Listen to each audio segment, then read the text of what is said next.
Hi കൂട്ടുകാരെ, എല്ലാവർക്കും നമസ്കാരം കേട്ടോ. ഇന്ന് ഞാനൊരു ലഞ്ച് മെനു ആയിട്ടാണ് വന്നിരിക്കുന്നത് കേട്ടോ. വീഡിയോയിലേക്ക് പോകുന്നതിനേക്കാളും മുമ്പുണ്ടല്ലോ ആ ലൈക്കും പിന്നെ നമ്മുടെ സബ്സ്ക്രൈബ് ബട്ടണില്ലേ, അതൊന്നും മറക്കാതെ പ്രസ് ചെയ്യട്ടോ. ഇതെൻ്റെ പപ്പിക്കുട്ടിയാണ് കേട്ടോ. അവൾ ബാൽക്കണിയിൽ കുറച്ച് നേരം കളിക്കാൻ ഇറങ്ങുന്ന ടൈമാണ്. ആ ടൈമിലാണ് ഞാൻ എൻ്റെ കറിവേപ്പിലേനൊക്കെ നോക്കി അവരുടെ സുഖാന്വേഷണങ്ങളൊക്കെ നോക്കി ഇങ്ങനെ പരിപാലിച്ചും വെള്ളമൊക്കെ ഒഴിച്ച് അവരെ കുളിപ്പിച്ച് സുന്ദരി കുട്ടിയാക്കി നിർത്തും. ഈ സമയം പപ്പിക്കുട്ടി ഉണ്ടല്ലോ ബാൽക്കണിൻ്റെ ഇടയിലൂടെ അവളുടെ ഫ്രണ്ട്സ് എല്ലാം പോകുന്നുണ്ടോ എന്നിങ്ങനെ നോക്കിക്കൊണ്ടിരിക്കും കേട്ടോ. ആരെങ്കിലും പോകണ്ടെങ്കിൽ പിന്നെ എന്നെ വിളിച്ചിട്ട് അങ്ങോട്ട് പുറത്തേക്ക് ഇറങ്ങാമല്ലോ എന്ന് വിചാരിച്ചിട്ടാണേ.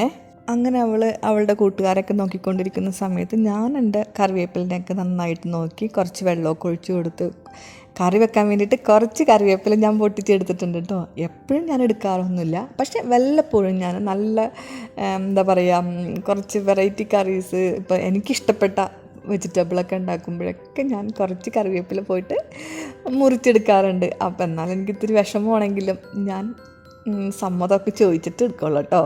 അപ്പോൾ നമുക്കിനി ചോറ് വയ്ക്കാനായിട്ട് അരിയൊക്കെ കഴുകി വൃത്തിയാക്കി എടുക്കാം കേട്ടോ. ഞങ്ങളിവിടെ ഉപയോഗിക്കുന്നത് പാലക്കാടൻ മുട്ടയാണ്. അത് ഇവിടെ ചേട്ടനും ഞങ്ങളൊക്കെ ഞാനും മോനും ചേട്ടനും കഴിക്കും. പക്ഷേ മോൾക്ക് അത് ഇഷ്ടമല്ല കേട്ടോ. മോൾക്ക് സോനാ മസൂരി റൈസ് വയ്ക്കുന്നതാണ് ഇഷ്ടം.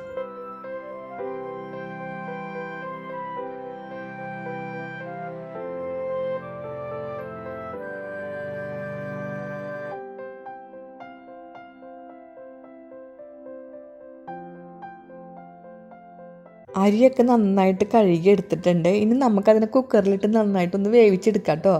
കലത്തിലിട്ട് വേവിക്കുമ്പോൾ കുറേ സമയം പിടിക്കും. അപ്പം അതുകൊണ്ട് ഞാൻ സാധാരണ കുക്കറിലിട്ടിട്ടാണ് മട്ട റൈസ് വേവിച്ചെടുക്കുന്നത്. അതിനൊരു 4 വിസിലൊക്കെ അടിക്കേണ്ടി വരും, എന്നാലേ വെന്ത് കിട്ടുള്ളൂ കറക്റ്റായിട്ട്.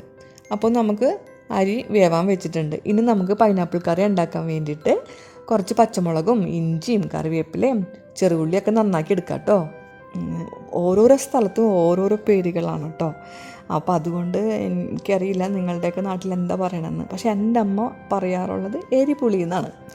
അപ്പോൾ ഈ കറി എൻ്റെ അമ്മ നന്നായിട്ട് വയ്ക്കുമായിരുന്നു. എൻ്റെ ഓർമ്മ വെച്ച നാൾ മുതൽ ഞാൻ കഴിക്കാറുള്ളൊരു കറിയാണിത്. അപ്പോൾ എൻ്റെ ഏറ്റവും ഇഷ്ടപ്പെട്ടൊരു കറിയാണിത്. അതിൻ്റെ കൂടെ കഴിക്കുന്നതാണ് കൂർക്ക മെഴുക്ക് വരട്ടി, പിന്നെ പപ്പടം, പിന്നെ കയ്പ്പക്ക വറുത്തത്, കുറച്ച് ചമ്മന്തിപ്പൊടി. ഇതാണ് ഒരു കോമ്പിനേഷൻ. പക്ഷേ എപ്പോഴും നമുക്കിപ്പോൾ കയ്പ്പക്ക വറുത്തതും ചമ്മന്തിപ്പൊടിയൊന്നും ഞാൻ ഉണ്ടാക്കില്ല കേട്ടോ. പൈനാപ്പിളും വാങ്ങിക്കും, കൂർക്കയും വാങ്ങിക്കും. അതെൻ്റെ ഒരു മെയിൻ സംഭവമാണ്. അത് ലുലു സെൻ്ററിൽ കണ്ടു കഴിഞ്ഞാൽ ഓൺ ദ സ്പോട്ടിൽ അത് ഞാൻ കൈക്കലാക്കും. ഞാനിവിടെ ദുബായിൽ വന്നതിന് ശേഷമാണ് തനിയെ കറി വയ്ക്കാനൊക്കെ തുടങ്ങിയത്. ഞാൻ ഒന്നും പഠിച്ചിട്ടൊന്നും ഉണ്ടായിരുന്നില്ല. അമ്മ വയ്ക്കുന്ന ആ കറിയുടെ ടേസ്റ്റ് നമ്മുടെ നാവിൻ തുമ്പിൽ ഇപ്പോഴും ഉണ്ട്. അപ്പോൾ ആ ഒരു ടേസ്റ്റ് ഓർത്തിട്ടാണ് ഞാൻ എപ്പോഴും ഈ കറികളെല്ലാം വയ്ക്കാറ്. ഇഞ്ചി ആയാലും വെളുത്തുള്ളി ആയാലും നാടനെ വാങ്ങിക്കാറുള്ളൂ. നമ്മുടെ നാട്ടിലത്തെ ആ ഒരു ടേസ്റ്റ് കിട്ടണമെന്നുണ്ടെങ്കിൽ നാടൻ ഇഞ്ചിയൊക്കെ വേണം. ഈ ചൈനയുടെയൊക്കെ ഇഞ്ചിയൊക്കെ വരും, പക്ഷേ വലിയ വെളുത്തുള്ളിയൊക്കെ വരും. അതെനിക്ക് ഇഷ്ടമല്ല കറിയിലിടണം. ഞാനപ്പോൾ നാടൻ വെളുത്തുള്ളിയും ഇഞ്ചിയും എല്ലാം അതൊക്കെ നോക്കിയിട്ട് വാങ്ങിക്കാറുള്ളൂ.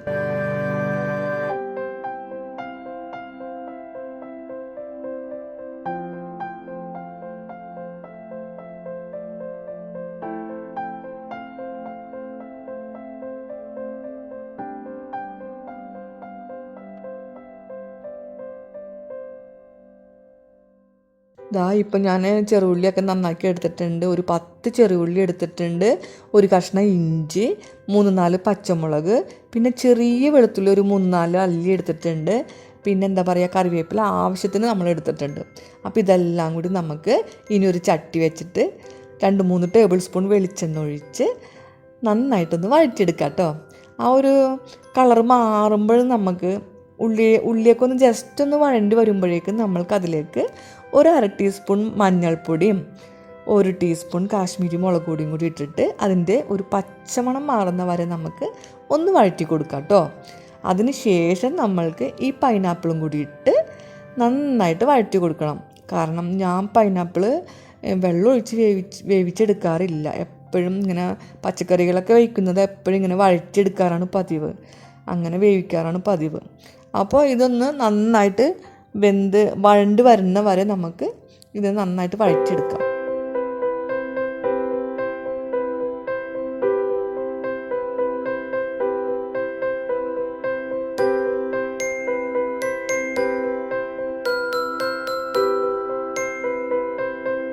ഇതിനുള്ള അരപ്പ് നമുക്കിനി റെഡിയാക്കാം കേട്ടോ. ഞാനിപ്പോൾ ഇവിടെ നാളികേരം എടുത്തിരിക്കുന്നത് ഒരു അരമുറി നാളികേരമാണ് എടുത്തിരിക്കുന്നത്. അതിലേക്ക് ഒരു ചെറിയ ടീസ്പൂണ് ജീരകം എടുത്തിട്ടുണ്ട്. പിന്നെ 2 അല്ലി വെളുത്തുള്ളി, 2 അല്ലി ചെറുള്ളി, പിന്നെ 2-3 അതൾ കറിവേപ്പിലയും കൂടി ഇട്ടിട്ടാണ് അരച്ചെടുക്കുന്നത് കല്ലിൽ തന്നെയാണ് കേട്ടോ. പിന്നെ എന്താ പറയുക, നാടൻ കറി വെക്കണമെങ്കിൽ തന്നെ നമുക്ക് ഈ എരിപുളിയൊക്കെ വയ്ക്കണമെങ്കിൽ തന്നെ നമുക്ക് കല്ലിലിട്ട് അരച്ച ഒരു ടേസ്റ്റ് തന്നെ വേണം. എന്നാലേ അതിൻ്റെ ഒരു പ്രത്യേക ടേസ്റ്റ് കിട്ടുള്ളൂ. ഞാൻ പണ്ട് നാട്ടിൽ പോയപ്പോഴും ഗുരുവായൂർ പോയപ്പോൾ ഒരു അരക്കണ കല്ലും വാങ്ങിച്ചു തന്നിട്ടുണ്ടായിരുന്നു. അപ്പോൾ എന്തെങ്കിലും ഇങ്ങനെ പ്രധാനപ്പെട്ട കറികളൊക്കെ വയ്ക്കുമ്പോഴും ഞാൻ അരച്ചിട്ട് തന്നെയാണ് കറിയൊക്കെ വയ്ക്കുന്നത്. ഇപ്പോൾ നമ്മുടെ പൈനാപ്പിളൊക്കെ എല്ലാനും വെന്തിട്ടുണ്ട്, നന്നായിട്ട് വഴണ്ടൊക്കെ വന്നിട്ടുണ്ട്. അതിലേക്ക് നമുക്കിപ്പോൾ ഈ അരപ്പൊക്കെ ഒന്ന് ചേർത്ത് ഈ അരപ്പിൻ്റെ പച്ചമണം ഒന്ന് മാറിക്കിട്ടണം. അപ്പോൾ അതുവരെ ഇതിനൊന്ന് നന്നായിട്ട് വഴച്ചെടുക്കണം.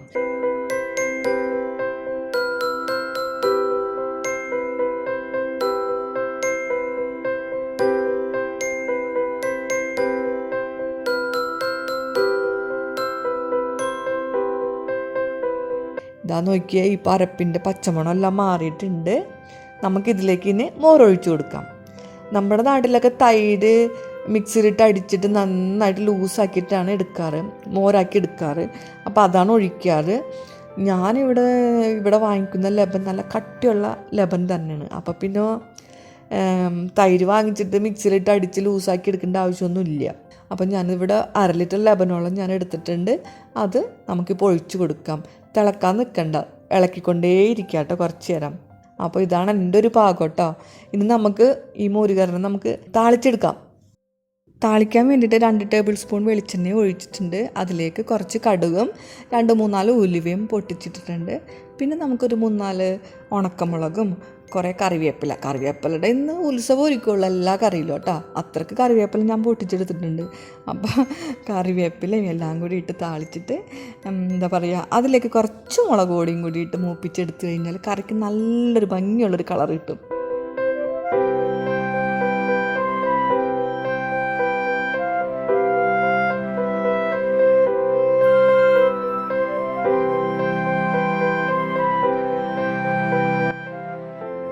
അപ്പോൾ നമ്മുടെ കറി ഉണ്ടാക്കി കഴിഞ്ഞിട്ട് ഇനി നമുക്ക് കയ്പ്പക്ക ഫ്രൈ ചെയ്യാനായിട്ട് അരിഞ്ഞെടുക്കാം കേട്ടോ.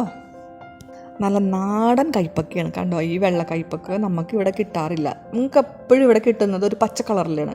എനിക്കത് അത്ര ഇഷ്ടമല്ല കേട്ടോ ഇങ്ങനെ ചെയ്യാനായിട്ട്. ഫ്രൈ ചെയ്യാൻ വേണ്ടിയിട്ട് എനിക്ക് ആ കയ്പ്പക്ക ഇഷ്ടമല്ല.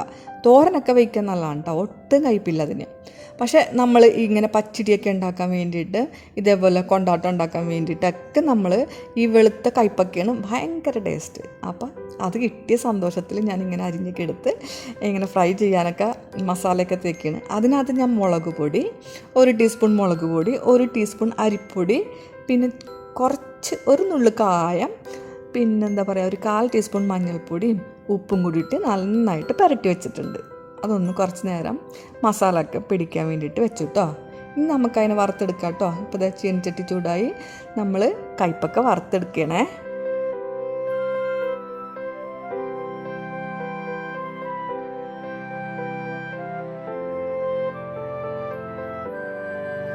അപ്പോൾ കയ്പ്പക്ക പരിപാടി കഴിഞ്ഞ് ഇനി നമുക്ക് കൂർക്ക നന്നാക്കി എടുക്കണ്ടേ. കൂർക്ക നന്നാക്കി എടുക്കാൻ എല്ലാവർക്കും ബുദ്ധിമുട്ടുള്ള ഒരു കാര്യമാണ്. പക്ഷേ എനിക്ക് ബുദ്ധിമുട്ടില്ല കേട്ടോ. എന്ന് വെച്ചാൽ എനിക്ക് ബുദ്ധിമുട്ടുണ്ടായാലും നമുക്ക് കഴിക്കാൻ ഭയങ്കര ടേസ്റ്റല്ലേ. എന്തും ബുദ്ധിമുട്ടി ഉണ്ടാക്കുമ്പോഴാണ് അതിനൊരു പ്രത്യേക സ്വാദ് എന്നാണ് ഞാൻ വിശ്വസിക്കുന്നത്.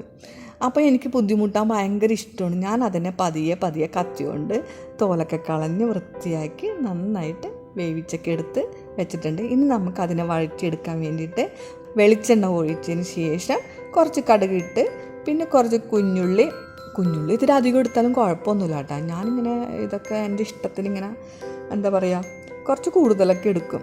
എനിക്ക് എന്താ പറയുക, എനിക്ക് ഒത്തിരി ഇഷ്ടമുള്ള കറികളൊക്കെ വയ്ക്കാൻ വേണ്ടിയിട്ട് കുഞ്ഞുള്ളി തന്നെയാണ് ഞാൻ ഉപയോഗിക്കാറ്. അപ്പോൾ അത് കുഞ്ഞുള്ളി കുറച്ചൊരു 5-10 എണ്ണമൊക്കെ എടുത്തിട്ടുണ്ടാവും. 2 വെളുത്തുള്ളി എടുക്കും കേട്ടോ, ചെറിയ വെളുത്തുള്ളി നമ്മുടെ. പിന്നെ എന്താ പറയുക, ഇഞ്ചി ഒരു കഷ്ണം.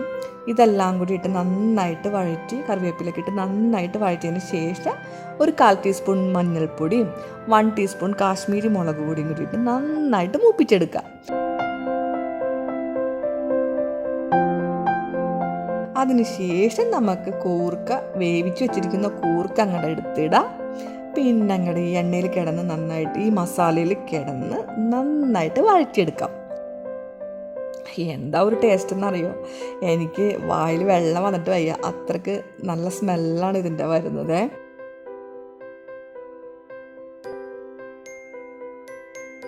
അപ്പോൾ ഇതിനെ നമുക്കൊന്ന് അടച്ച് ഒന്ന് വേവിക്കാം കേട്ടോ. അപ്പോൾ നോക്കിയേ, നല്ല ഭംഗിയില്ലേ കാണാനായിട്ട്, കൂർക്ക മെഴുക്ക് വരട്ടി കാണാനായിട്ട്. അപ്പോൾ നമ്മുടെ കൂർക്ക മെഴുക്ക് വരട്ടി റെഡി ആയി കഴിഞ്ഞു. ഇനി നമ്മൾക്കൊരു ചമ്മന്തിപ്പൊടി ഉണ്ടാക്കിയാലോ, ചെറിയൊരു ചമ്മന്തിപ്പൊടി. അപ്പോൾ അതിന് വേണ്ടിയിട്ട് ഞാനൊരു 1 ടേബിൾ സ്പൂണ് കടലപ്പരിപ്പില്ലേ, അതാണ് എടുത്തേക്കുന്നത് കേട്ടോ. അതിനൊന്ന് ചൂടാക്കിയിട്ടുണ്ട്.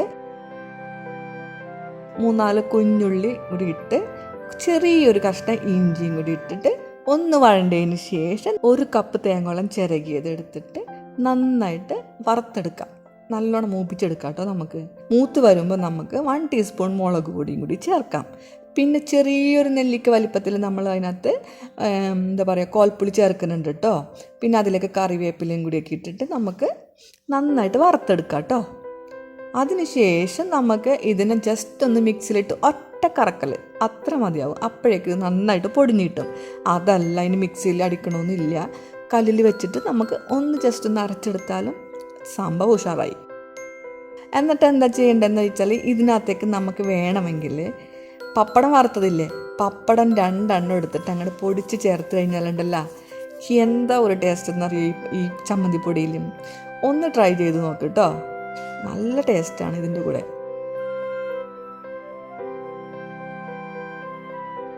അപ്പം ഞാനൊന്ന് പപ്പടവും കൂടി വറുക്കട്ടെ.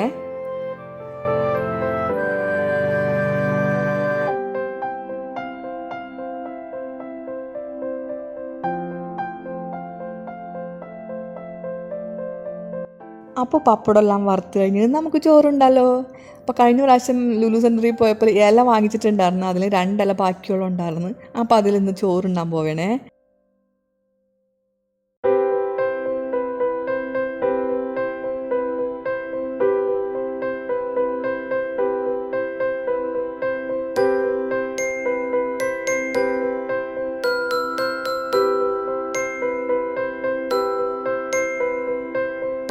അപ്പോൾ എൻ്റെ തേഴ്സ്ഡേ സ്പെഷ്യൽ വെജിറ്റബിളാണ് കേട്ടോ. അതാണ് ഇത്രക്ക് വിഭവങ്ങളൊക്കെ ഉള്ളത്. അപ്പം ഞാൻ ചോറ് കഴിക്കട്ടെ കേട്ടോ. ഞാൻ ടേസ്റ്റൊക്കെ നോക്കട്ടെ, കറിയുടെയൊക്കെ അടിപൊളിയാണേ. അപ്പം നിങ്ങളിതൊന്ന് ട്രൈ ചെയ്ത് നോക്കണേ. അപ്പോൾ ഇന്നത്തെ എൻ്റെ വിഭവം ഉണ്ടാക്കൽ കഴിഞ്ഞു. എല്ലാവർക്കും ഇഷ്ടപ്പെട്ട് കാണുമെന്ന് വിചാരിക്കുന്നുണ്ട് കേട്ടോ. അപ്പോൾ നിങ്ങളും ഇതൊക്കെ ഒന്ന് ട്രൈ ചെയ്ത് നോക്കണം കേട്ടോ. അപ്പോൾ അടുത്ത വ്ളോഗുമായിട്ട് വരുന്നവരെ ബായ്.